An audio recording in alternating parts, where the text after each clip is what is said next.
All right, guys, what's crack-a-lack, welcome to the lunch session for School of Professional Design. In your quest for impact, influence, and income, you've been robbed. You have been robbed of your number one tool, and I'm going to show you how to get that back. And that number one tool, my friend, is joy. We're going to be talking about today how to gain and regain and get back your joyful work. Why is that important? If you don't believe me, you will by the end of this. I'm going to show you the 8 common traps of your joyful work, and I'm going to show you how to get it back. And so if you're someone who is finding yourself in the place of redesigning what you're doing, if you're in the place of, you need to create more of those 3 things, impact, influence, or income, this is your place. And my question to you is, are you doing your work from the ultimate place of joy? Why is joy so important? I believe it is the number one indicator of expectation. If you're doing work and you're doing it without expectation, and I don't mean the expectation that if I do this, you'll give me that. I mean the expectation that it is a good work, that there is value to it. If you're doing work that lacks expectation, it lacks joy. Or, and again, this is juxtaposed to not like trying to bless others or do things for others. I'm talking about you're doing something, you want income, impact, or influence, and you don't think it will work. That is called soul-robbing work. It's called the grind. And actually, I love how Simon Sinek puts it. He says that people don't get stressed out or burned out by doing hard work. We get stressed out and burned out by doing work that's hard, that feels pointless. And that is what we're digging into today. We are talking about your joyful work. And I love, we're going to start off with this quote from one of my heroes, Viktor Frankl. And this is a man who was, he went through, well, he lost his wife on the first day of being put into a concentration camp. Lost the rest of his family not too long after that. Lost his life work. And in his book, Man's Search for Meaning, Viktor Frankl says that everything can be taken from a man, but one thing, the last of the human freedoms, to choose one's attitude in any given set of circumstances, to choose one's way. So I'm going to ask you right now, whatever you're doing, are you choosing your attitude? This is actually prompted and provoked by the story of someone who was successful. We've interacted. They went from earning hundreds of thousands of dollars to a place to where their industry was kind of hamstrung for a little while. And this person found himself driving Uber. And in that, there was this swirl, this tornado, this cloud of guilt, of shame, of just like feeling like, who am I? Why am I doing this? I suck. Something's wrong with me. That's the pointless work that I was talking to you about, that actually could be wrecking you. There's another kind that feels very close to that, of like, I'm just doing what I'm told, I'm doing what's supposed to work, hopefully it does. There's no joy there either. I want to tell you all about how to find this and get this, but before I do, let me tell you a story.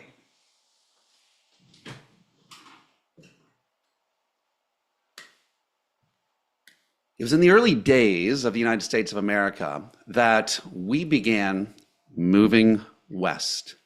And if it wasn't for this, it probably may not have happened as easily and as efficiently as it did.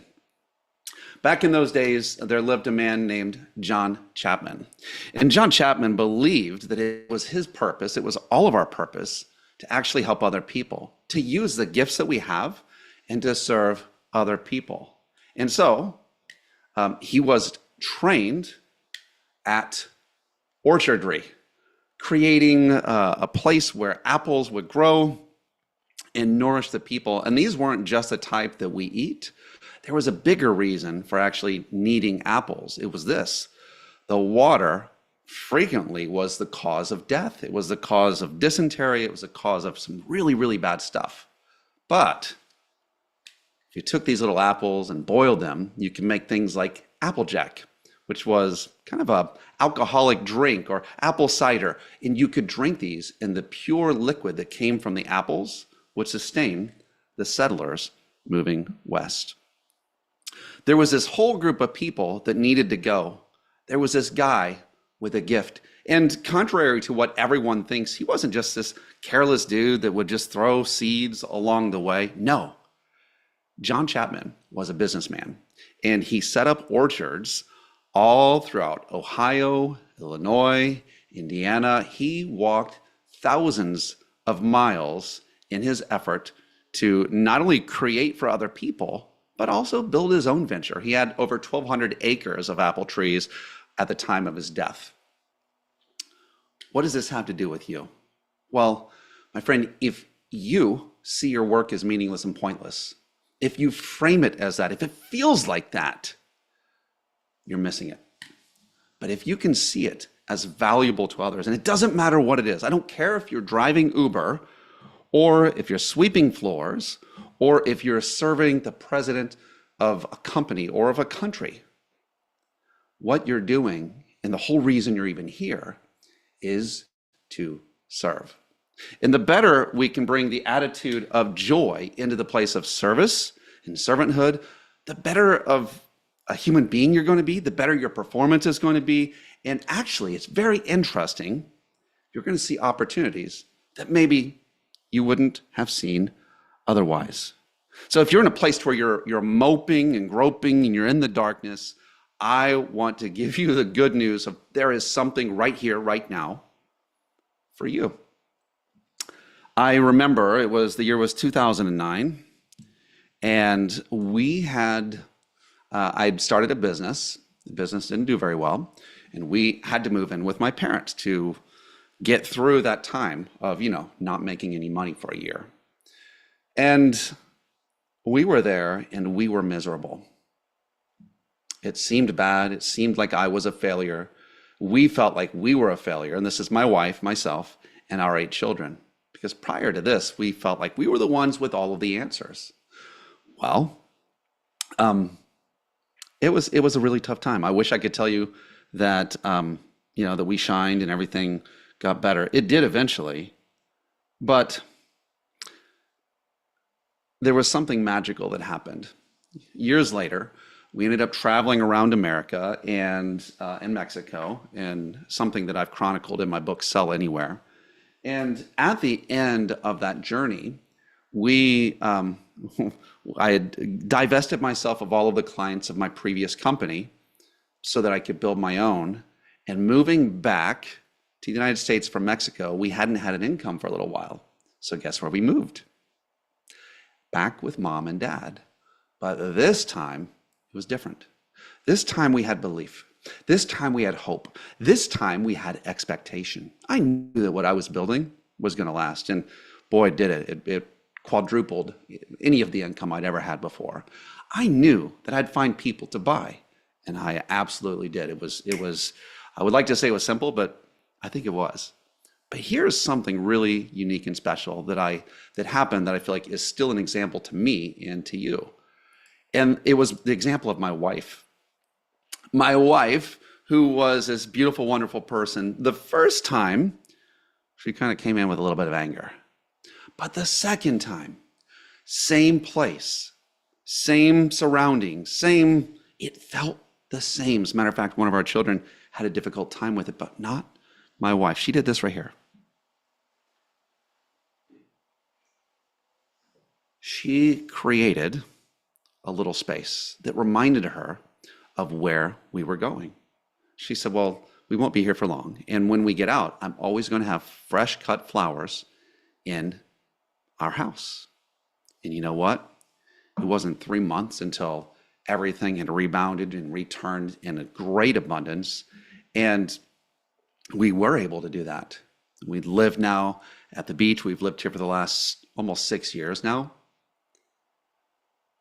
The difference between our first time there and our second trip there was attitude.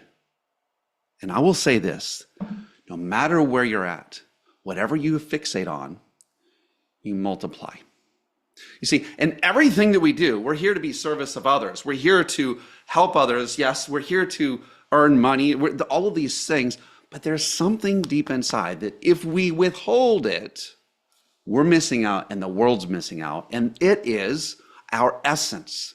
When our essence is in a place, there is joy. And there is a way for you to serve people no matter what you're doing. I don't care if you're at a concession stand part-time. I don't care. I don't care. There is a way for you to find a little space for you to put your flowers in. And it doesn't matter if it's there right now, if you have your wonderful, beautiful place right now, you are in process. You are en route to that. Change your expectation and you will find that joy is much easier. Change your expectation. You will find that your joy is much easier. And your joy, the good thing about it is it is, listen, I understand sadness. I understand difficulty. We've all been through our share. But do you want to stay there or do you want to move on into the place where you are going to be? I like to think of it this way. Imagine you're a dog, just for a second. You're a dog, and someone comes up to you and they say, bad dog, bad dog. How much energy does that dog have? How much life, how much vibrance, how much vitality? Now think of the other side of that. You come home, someone comes up and they look at the dog and like, good boy, you're such a good boy. You're so good. I love you. You're so good. Think about the power differential between those two dogs.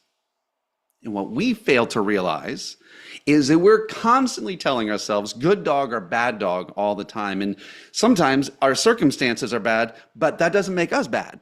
Sometimes it's just a bad circumstance and we bring it into meaning and thinking and feeling that we are a bad dog. Then our energy goes down. And guess what you don't have available to you when your next opportunity shows up?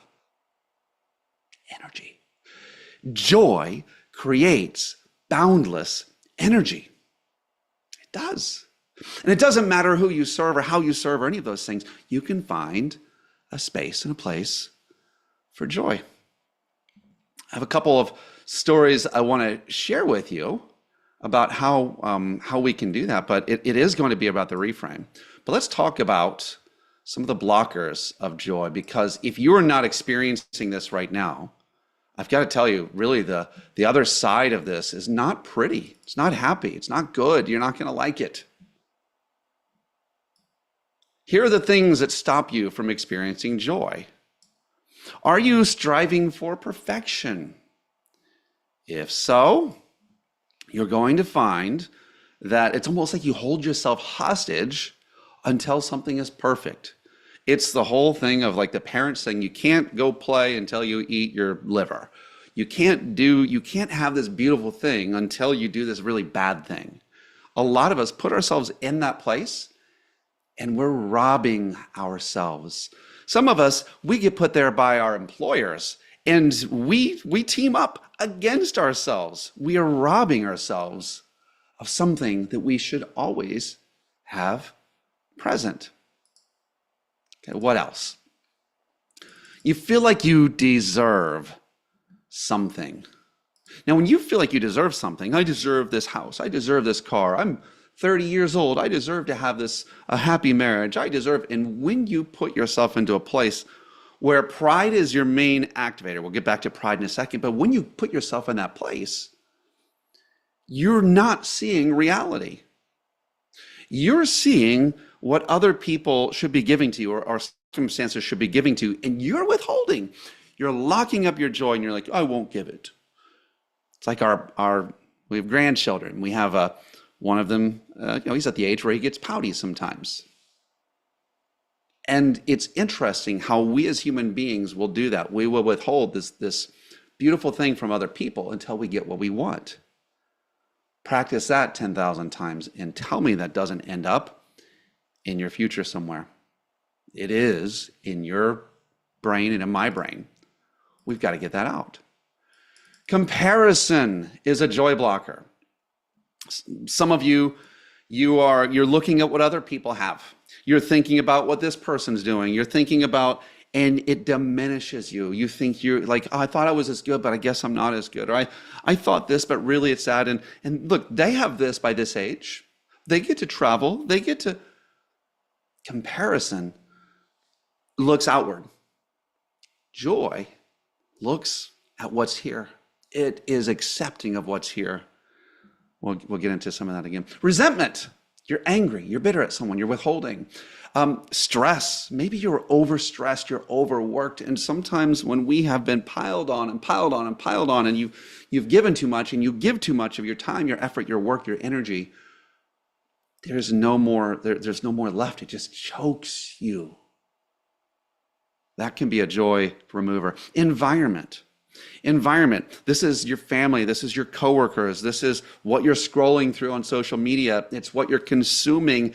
It is the thoughts that you're putting into you. And my question to you in any of this stuff is, does it provoke? Does it provide? Does it help you to grow the beautiful thing that you want? Or is it in your way? If it's in your way, cut it out, man. It's a bad environment. Expectations, pride, self-worth. Some of you don't think you're worthy of joy. You're not worthy of joy. None of us are. That's something that God gave to us as a birthright. And I want to bring you back to that first quote. Here is Viktor Frankl. Lost his wife, lost his life work, lost his family, and he would see people who lost all hope and they couldn't frame it with meaning. We'll talk about the frame up in a second, but you've got to learn to not frame things from your own self-worth. Whatever your negative situation, maybe you did something stupid, but it doesn't have to reflect on your value. You, my friend, we have to start with that. You are worthy. All right, you are worthy of joy because someone else paid for that for you. Now, I am a believer, and so I love what Scripture offers to us. 2 Corinthians 9:7, it says, let no one give of compulsion or because someone is trying to force you to do something, but let everyone give as their own heart proposes, for God loves a cheerful giver, not cheerful. Cheerful. God loves a cheerful giver. What if what you did right now, what if you raking the yard, what if you doing the dishes, what if you paying your bills, what if you working the second job, what if you took that and reframed it to be giving? You can do that. Oh, you can, seriously. And I'm going to share a little bit of TMI information here. After we'd gotten back and we were moving out from our house, we had to do some credit repair stuff. And it was really, really crazy. Like we had bills from old gym memberships or veterinarian, type stuff. And what we did was we had accumulated this stuff. It had been following us around like a cloud. It never went away. And we said, you know what? We're going to start paying that. And we're not paying that. Yes, we're paying that, but we're going to treat it like we're paying. That's our house payment. Like that's what we're paying for our home. And I got to tell you, every time we clicked send on the payment, it felt good. It felt like we grew just a little bit, just a little bit, just a little bit. And within months, my friend, we were in a place to where all of the things that we were thinking were happening because it was the attitude, the framing that we ended up giving to it. Here's another one. Whatever you do, whatever work you do, work heartily for the Lord, not as before men. So what if what you were doing, there was a song in the 90s, I think, from Alanis Morissette, I can't remember, but it was, what if, or maybe it's Edie Brickell, I don't really know. What if God was one of us? Just a stranger on a bus, and she goes on through the verse. And my question to you is, what if who you were serving with what you were doing, what if you were doing that for God in disguise? I'm not saying that that's necessarily an exact truth, but biblically, Jesus said, if you did it for the least of these, you've done it for me. So how can we reframe that? And I would say that that actually is going to be the first, is we remove ourselves from the equation and find a way to give. No, but I have to work. No, you're like, it's optional. Act as though you're there to give. Oh, but I have to. Oh, we had someone steal money from us one time. And when she stole the money, and she kept saying she was going to give it back, give it back, give it back. It was a deposit we'd made on one of the homes we'd stayed in. It's a few $1,000s. When we realized it wasn't going to happen, she was in another country. She wasn't going to pay us. We decided that if she paid us back, great. But we were going to treat it internally. We were going to see it as a gift. And we were going to give it to her.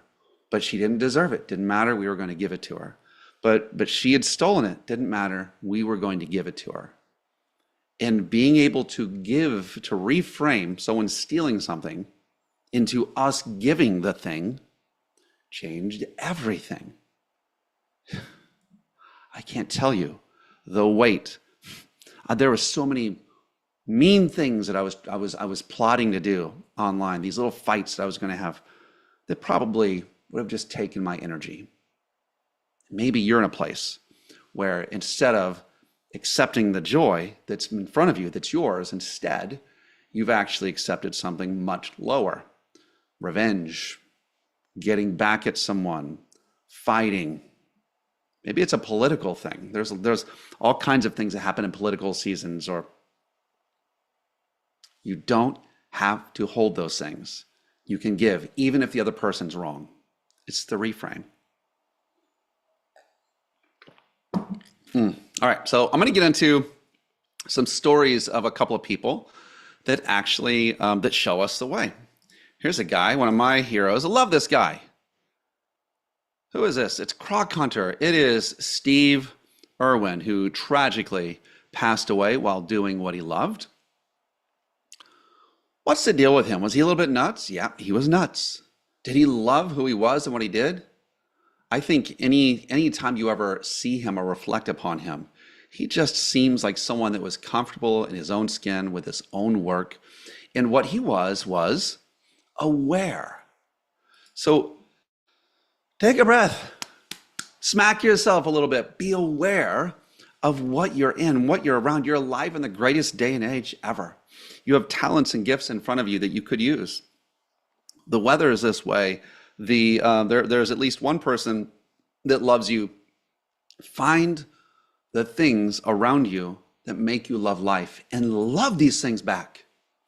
Love them, squeeze them, just like Steve Irwin would squeeze those nasty, nasty creatures. How else can we do this? Well, I will tell you this, finding a way to serve people without regard to self. This is Joy Mangano. And Joy Mangano was, she became super extraordinary. You'll know her when I show her to you in a minute. But she was serving people that she was just like doing something that was helpful. How many times had mothers like her had to bend over and touch this mop with their hands, this dirty mop, or if they didn't have the heavy-duty mop press, they were touching something nasty with their hands all the time. Or if they had these heavy mops, she saw a practical way to help people out of what was an inconvenience for them. And so here's Joy's commercial. Let's watch it together. Mute this. Hi, I'm Joy Mangano, and I invented the Miracle Mop. It's the original cotton self-wringing mop, therefore the most absorbent. It will clean that mess again and again and again. And I'm Jane Rudolph Tracy, host on QVC, where we have sold over 300,000 mops to people all across the country. just like you. In fact, let's hear from some of them. I love your mop. It's been a lifesaver. This mop is wonderful. I would tell anybody to buy it. And my 10-year-old daughter loves to mop my floor with it. It really is the miracle mop when even the kids want to get in on the cleaning. Sure. Well, you know, it's 300 feet of continuous loop cotton, and with a simple twist of the handle, you can wring it out as wet or as dry as you like. And in the cotton, unlike synthetics, it won't scratch any surface. And the self-wringing action means that your hands never get into hot water. Plus, there's no bending over, so it's easier on your lower back. Oh, sure. You can take it into the bathtub, up the shower stall, behind the commode. And after all that messy cleaning, this is the only mop of its kind. You're so smart that you can put into the washing machine with bleach. Just put it in with your whites, a little bit of bleach, and it comes out germ-free. This is literally the last mop you'll ever have to buy. I can't say enough about them. They're wonderful. It cuts my time in half. Why don't you give us a call? Our operators are standing by. Have your So there you go. You got someone who, oh, check, check, check. I think we're there. Hello, hello, hello. Cool. So you got someone there who basically took a practical need of others and just made it her joy to solve. We don't, listen, not all of us have to write novels that change the world or have like epiphanies. Sometimes we just go and serve people. One of my favorite people in the whole world, one of my heroes, was this guy by the name of George Washington Carver. And George Washington Carver absolutely was this cheerful giver. He embraced the power of the cheerful giver. But he was alive. He was born a slave, actually was kidnapped as a slave, and he grows up to be a world-famous botanist, an amazing scientist and an inventor. And one of the things he found was how to actually help crop owners and farmers in the South, people who would have enslaved him, like if it was just 25 years earlier. He helped crop owners to save their crops from over harvesting, where they destroy the soil. And he learned how to do off-season soil, put crops on the soil so that it didn't get eroded. And he went around and he taught people, back in those days, he went to the people that would have hurt him in the past and maybe didn't think too highly of him, but they did after he was done, because he took this thing, it was called the Jessup wagon.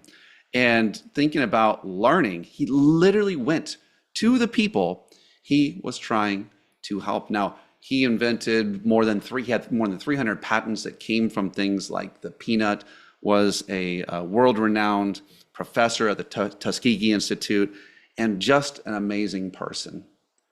When you look at the need of others, what does it compel you to?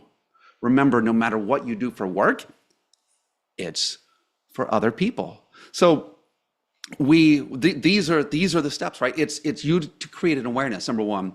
Number two, it's you to look out at the needs of other people. When you see the needs of other people, you become very much aware of what can be done, and just go stinking do something. Here's another one that I love. Break the rules. Sometimes you need to break the rules because nobody around you is going to tell you to get out of the cage that they put you in. I love the story of Cliff Young. Cliff Young was a sheep herder in Australia, and it was in the 80s that they were having an ultra marathon. And back then, it wasn't really as big of a deal as these things are now. And so he showed up to sign up for the ultra marathon. He was dressed like a farmer, had galoshes on, overalls. And they said, "Sir, this is a really dangerous race. Are you sure you want to register?" He's like, "Well, yeah, sure. I'm here." "Well, why?" "Well, I have time off. May as well." So he registers. And they said, well, one question, an actual reporter who thought he was out of place asked him, what makes you think you can run with these athletes? They're all these athletes, young people stretching, wearing their Adidas and Nikes and all of those things. And here he is looking like a farmer. And he says, "Well, I don't know. Sometimes I chase my sheep around all the time. And so I reckon I can run. I can run one of these." So he does. The gun goes off, and Cliff starts behind everyone with a shuffle. Everyone's gone. They blow him away. Well, this race was so long, as they would run, and then they would sleep at night for a few hours, and everyone they had these encampments where they would sleep at. Well, nobody told Cliff Young this. So Cliff just kept shuffling, kept shuffling, and he never slept. And just like the case of the tortoise and the hare, slow and steady won the race. He finished it in record time. Here's the deal. If you want to find joy, maybe you have to break the rules too. Maybe you have to stop looking at it like everyone else around you is. Here's the final one, and it's this. Find your mission. If you know your mission, you will find joy in the midst of difficulty. Jesus himself said that he despised the cross, but it says that he didn't say it, but it says about him in the Bible that he despised the cross, he despised the shame of the cross, but for the joy that was set before him, he finished his race. He finished what he was doing. I love the story of Fred Rogers. Fred Rogers, mild-mannered, awesome guy, nice guy. You know what he did? He knew that there was violence that was all around, that was almost wanting to take the children of the next generation. He saw all of the things and he said, you know what? There's a way for children to feel like they're loved, like they belong, like there's a place of steadiness and of happiness. And so that's where the Mr. Rogers show came from. And he faced adversity. He was getting shut off. You want to see something really cool? Watch his speech to Congress as he was lobbying them for money to fund the Mr. Rogers show and other public TV back then. So know your mission, be aware of your surroundings, find people to serve. And finally, I would say this. Find your spark. Find something that you can put in your corner. Give yourself something. Listen, whatever you can do to make your area just slightly more enjoyable. I've got my space. I have decorations that make me feel this. I have smells that make me feel this. I have a vision board, and if you want to sign up for vision board, I have vision boards that make me excited for what I do, to help me to remember my mission, my love, and my motivation. Because a professional, they say what they believe, they are good at what they do, and they learn like a professor.